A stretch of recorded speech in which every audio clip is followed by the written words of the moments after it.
اور اس کے بعد سفارت خانے کے ذریعے سعودی حکومت کو اطلاع دینی چاہیے کہ وہ اپنے دفاتر کی خبر لے۔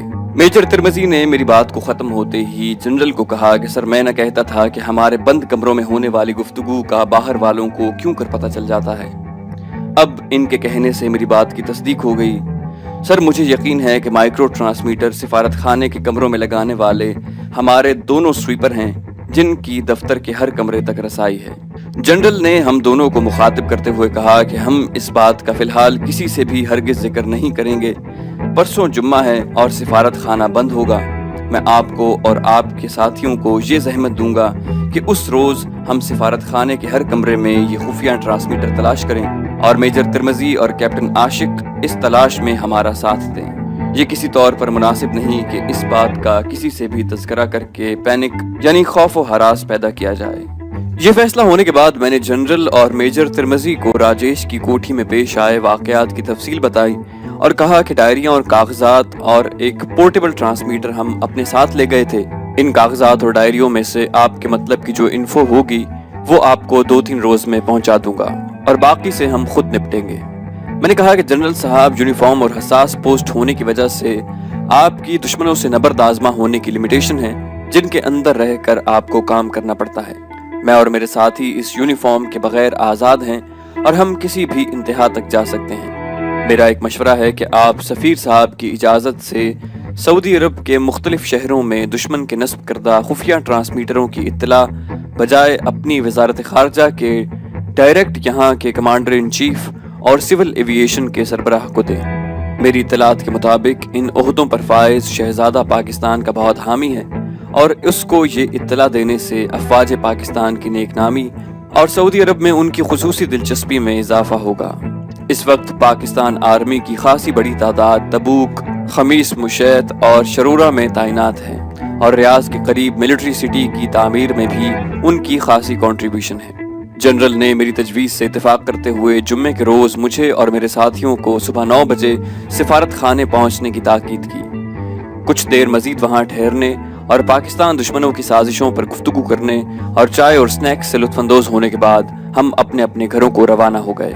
سعودی پولیس نے راجیش کی کوٹھی سے برآمد ہونے والے ٹرانسمیٹر کو مرکز تفتیش بناتے ہوئے یہ کیس سعودی انٹیلیجنس کے حوالے کیا، جس نے کیا کچھ دریافت کیا ہمیں اس کے متعلق کچھ علم نہیں ہو سکا۔ ہمارے فرسٹ ملٹری اٹیچی نے سعودی عرب کے کمانڈر ان چیف کو مختلف شہروں کے سرکاری دفاتر میں خفیہ ٹرانسمیٹرز نصب ہونے کی اطلاع تحریری طور پر ملاقات کر کے دے دی، جس کے نتیجے میں سعودی انٹیلیجنس نے پاکستانی فوجی ڈویژن FIU کی مدد سے ان شہروں کے سرکاری دفاتر سے نہ صرف خفیہ ٹرانسمیٹرز برآمد کیے بلکہ ان ٹرانسمیٹر کی مانیٹرنگ کرنے والے ان علاقوں کے بالکل نزدیک پورٹیبل ٹرانسمیٹر بھی پکڑے اور ان کو آپریٹ کرنے والوں کو بھی سعودی قانون کے مطابق سزائے موت دی گئی۔ پاکستانی سفارت خانے سے ہم نے جمعے کے روز 9 خفیہ ٹرانسمیٹرز مختلف کمروں سے ڈھونڈ نکالے۔ پورٹیبل ٹرانسمیٹر تو پہلے ہی ہم راجیش کے گھر لے گئے تھے۔ ہمارے سفارت خانے کے ٹرانسمیٹر آپریٹر نے پورٹیبل ٹرانسمیٹر سے ان کی جانچ کی تو سب بالکل ٹھیک چالو حالت میں تھے۔ سفارت خانے کے عملے نے ان خاکروبوں سے جنہیں خصوصی طور پر پاکستان سے لایا گیا تھا سختی سے باز پرس کی تو انہوں نے مان لیا کہ انہوں نے ہی ریالوں کی لالچ میں یہ کام کیا تھا۔ انہیں فوری طور پر واپس پاکستان بھیجا گیا جہاں ایئرپورٹ پر ان کے استقبال کے لیے پولیس اور فوج کے نوجوان منتظر تھے۔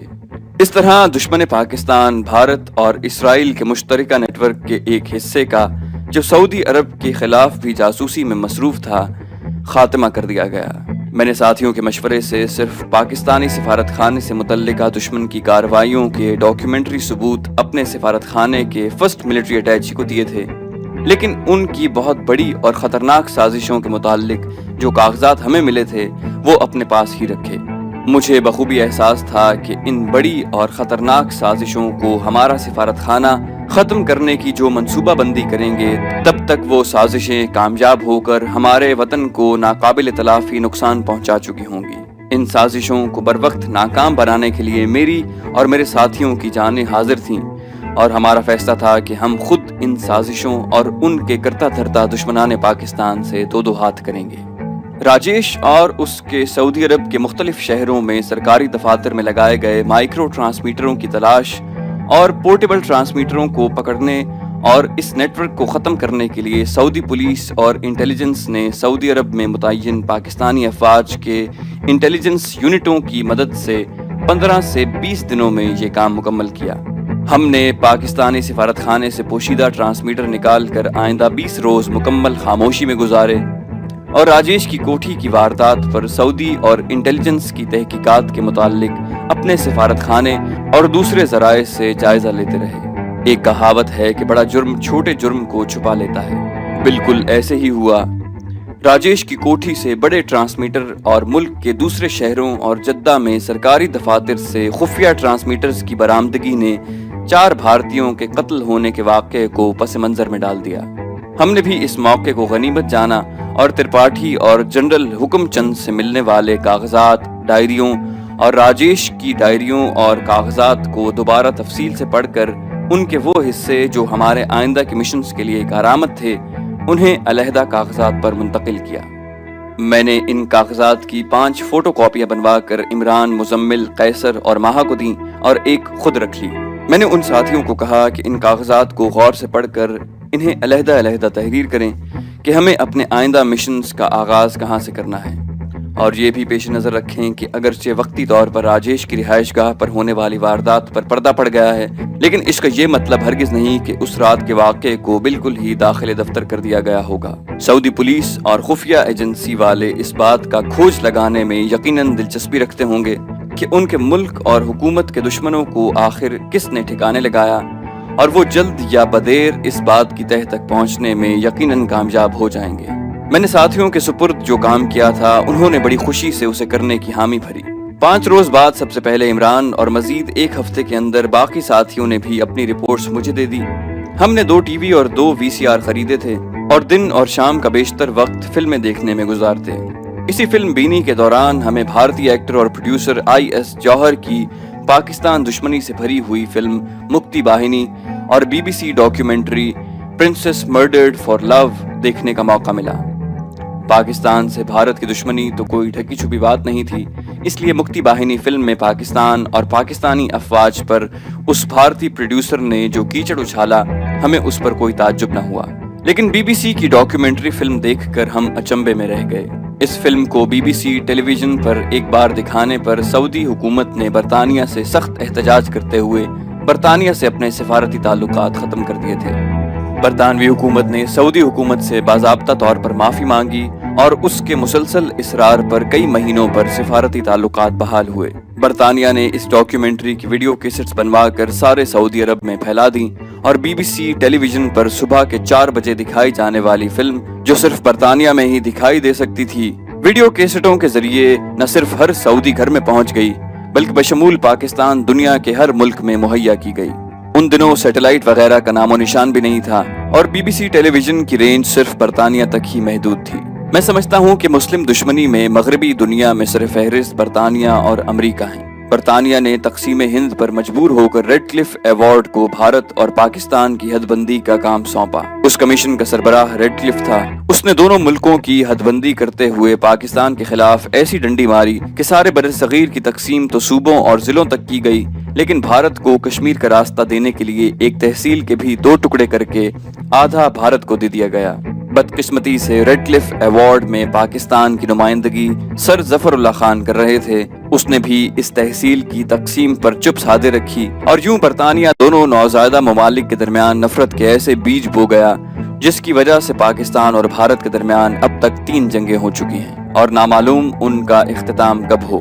ظفر اللہ خان اتنا متعصب قادیانی تھا کہ اس نے پاکستان کا وزیر خارجہ ہوتے ہوئے بھی قائد اعظم کی نماز جنازہ پڑھنے سے انکار کر دیا۔ سر ظفر اللہ کے ساتھ ہی قائد اعظم کے کئی دستے راست، جن میں سے اس وقت کے وزیر اعظم نے اپنی رحلت سے کچھ عرصہ پہلے کہا تھا کہ میری جیب میں صرف کھوٹے سکے ہیں، وہ اپنے ان ساتھیوں کی بری نیت اور خصلت کو پہچان گئے تھے، لیکن اس وقت بہت دیر ہو چکی تھی۔ قائد اعظم کے صرف ایک ساتھی سردار عبدالرب نشتر کی پاکستان سے بے لوث محبت اور قائد اعظم سے وفاداری کی قسم اٹھائی جا سکتی ہے۔ راجیش اور اس کے ساتھیوں کی ہلاکت کو شاید 25 یا 26 روز گزرے تھے کہ ایک صبح سعودی فوجی افسروں سے بھری ایک جیپ ہماری رہائش گاہ پر آئی۔ ان میں سے سب سے سینئر افسر کرنل رینک کا اور باقی 3 میں سے 2 میجر اور 1 کیپٹن تھا۔ کرنل اچھی خاصی انگریزی بول رہا تھا،